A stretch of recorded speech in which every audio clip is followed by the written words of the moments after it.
Welcome to a special edition of Love Ed with Julie and MJ. Today is our totally turkey Thanksgiving special.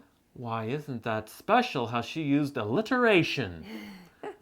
You know, speaking of special, you wouldn't happen to have any special Thanksgiving memory you'd like to share with our viewer here? Well, a particular legend in my family is the Thanksgiving has to do with my granddad and his love of dogs. He liked to raise boxer dogs, and then he would take them around and go to those professional dog shows, and he wanted to have a champion. I think some of his were champion dogs. But anyways, one year my mom found out there was this new store in town, and it was a bakery, and it made food for pets that looked just like human food. Maybe you've seen them before. They look like little bonbons and cookies and all these things, and it's for your pet. It's made out of pet food, and she bought some of those for my granddad's dog, General, for Thanksgiving. She thought, this would be really neat. I'll get a treat for the dog, too.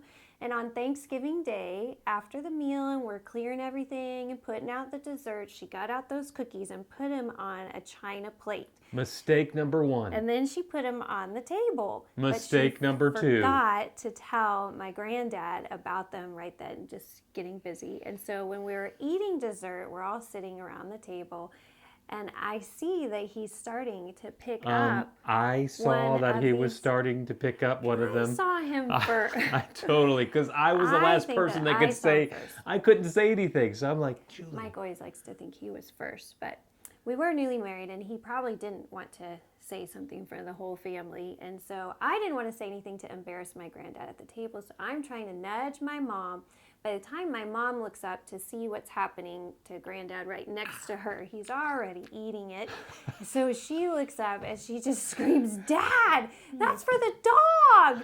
And of course, then it does everything we were trying not to do. Everyone at the table stops and looks and finds out that granddad is eating a dog biscuit for Thanksgiving dessert. Awesome. But you really can't blame him, because those biscuits look so much like the real thing. They were made to look like the real thing. And you know what? That gets me thinking. Yeah, of course. A dangerous thing. A lot of times dating, it can be a lot like that, where it's difficult to tell the genuine cookie from the dog biscuit. Yeah. Mike has a special gift for making analogies about dating out of any story. You can meet someone and they can look like a great person. They may even be a great person, but they're not a healthy person. A dog biscuit. Just like it wasn't good on the old dentures there, the hard dog biscuit on Granddad's teeth.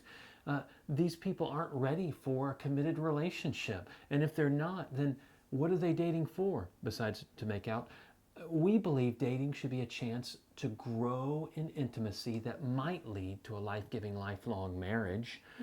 But who can think about purposes or goals when the person looks so good, looks like the chocolate pudding? I mean, it looks awesome. They're put together, well-dressed, attractive, but really they're just a dog biscuit. Oh, I can't believe you don't want to say that to your date. Don't call him a dog biscuit or but dog how food. Can you tell the difference? Do you have to do what Julie's granddad did and bite in? Well, is that what you're recommending? Maybe, I guess vampires do that, right? We are against vampire dating. We're totally against that. Should they lick them? No offense to vampires out there. But the fact of the matter is most of us do something far more dangerous than biting into a dog biscuit. We give our hearts to people who we don't really know well enough to know who they are. Okay, so what's the alternative to biting? What did you know and I know and your mom know about that little saucer of cookies that Granddad did not know? Well, we knew about the specialty bakery that was new in town. And so you want to know where your date comes from. You want to know their background before you really start dating them. Do their parents own a specialty pet bakery? No. No. So what do they do? They need to investigate their background, their family tree? Well, we'll investigate that further next week. In the meantime, we hope you have a fantastic Thanksgiving. Happy Thanksgiving. We will continue our discussion on purpose-driven dating on the next episode of Love Ed with Julie and MJ.